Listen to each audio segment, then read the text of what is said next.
Hey, welcome to Draft Academy. My name is Mike. In this tutorial, I'm going to talk to you guys about setting up your first Java project in Eclipse. So I'm using this Eclipse IDE, so it's just like a text editor that we can use to write Java programs. And I'm going to show you guys how we can create our first Java file in here, and we can get everything set up and make sure everything's working. So let's go ahead and do that. I just opened up Eclipse and we have this like welcome screen. I'm actually just going to get rid of this. And this is kind of like the main Eclipse workspace. So this is, where we're going to be working. And here's the thing about Eclipse. There's a lot of features in here that you're just not going to need to use as a beginner. So this program is designed for, professional developers who are using, extremely complex and, complicated Java projects. For our purposes though, we're going to be using it, basically just to create a couple files. So don't get too intimidated by all these different buttons and options. I'll show you exactly what you need to worry about, and then you can just kind of go off and, start focusing on learning. So the first thing we want to do is create something called a Java project. And a Java project is basically just a place where we can store all of our Java files. So I'm going to go up here to File, and I'm just going to click New, Java Project. And we get this little prompt up here, so we can just give this a project name. I'm just going to call this Draft for Draft Academy. And if you want, you can specify where this should be saved. So you can either use the default location, or you can just like browse your file system and pick where you want it to be.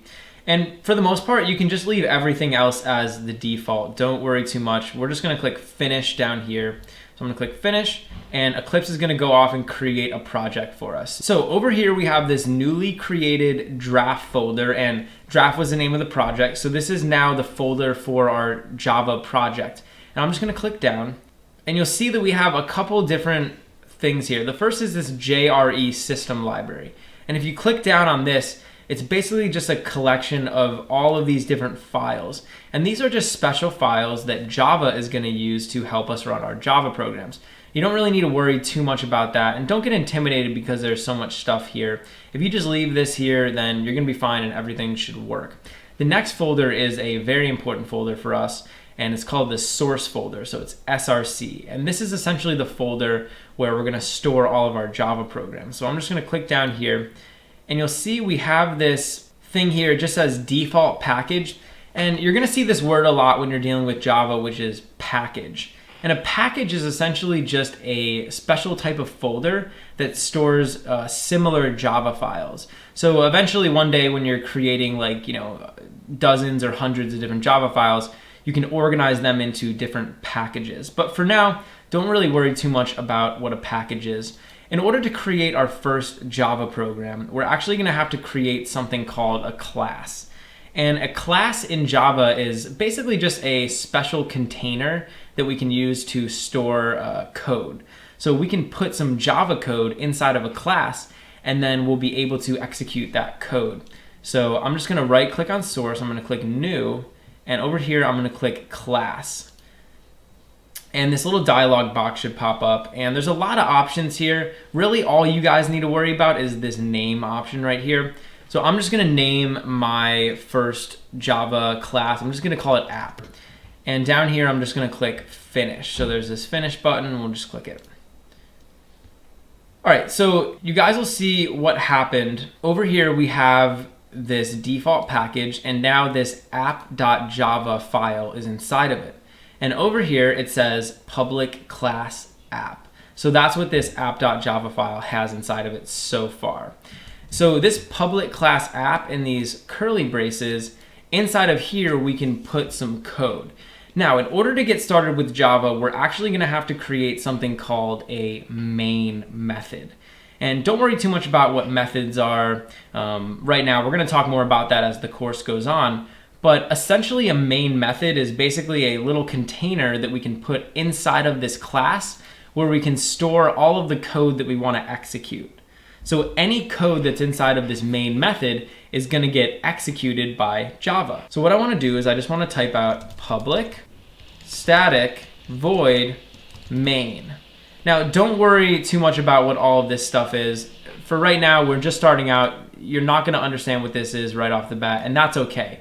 But just copy exactly what I'm typing here and you guys will be fine. After main, we're going to type an open and close parentheses, just like this. And in here, we're going to type string with a capital S. And then we're going to type an open and close square bracket, and we're going to type args, just like that. And now after this parentheses, we're going to make an open and closed curly bracket, and I'm just going to make some new lines. So now I'm inside of these open and closed curly brackets inside of this public static void method. So any code that we want to execute in our Java program, we're going to put inside of here. So right now I'm just going to show you guys a simple line of code that we can use to write something out onto a screen called a console. So just follow along with me. We're just going to type out system system with a capital S dot out dot println, and then we're going to make an open and closed parentheses, and after this open and closed parentheses we're going to make a semicolon. So there's a couple things I want to talk to you guys about here. System.out.println, and this would normally be said system.out.println. This is a special Java command which will print something out to what's called a console. And a console is basically just a little window where we can output information. So we get output text out onto the console. And basically that's when you're starting off with Java, that's how you'll sort of figure out how your programs are doing and what they're doing. You'll print stuff out to this console. And this command here will allow us to do that. And every time you write a line of Java code, you always need to end it with a semicolon. So you'll see here we have this semicolon, and no matter what, whenever you write like a command inside of Java, you need to end it off with that semicolon. That's very important. And when you're starting off, trust me, you're gonna forget to do that. Everybody does. And that's one of the things that people often complain about with Java is you have to do that. But there's actually a valid reason for it. Now, inside of these parentheses, I can put some quotation marks. And inside of these quotation marks, I'm just gonna type out hello world. So what I want to do now is I want to save this. And what's going to happen is we're basically going to print out to that console whatever text is inside of these parentheses. So we're going to print out hello world. And what I want to do to run this program is I want to come over here, and you'll see in Eclipse there's this green button right here, this play button. Now there's also two other buttons that look very similar. You want to click the bigger button, the one that says run app. So you're just going to click this play button, and I'm actually going to show you what happens. So I'm going to click the play button, and you'll notice that down here, hello world has gotten printed out. So there's this little window down here, and I can actually just make it a little bit bigger or smaller. And down here, we were able to print out hello world. And you'll see here, this just says console. So there's a bunch of different tabs over here.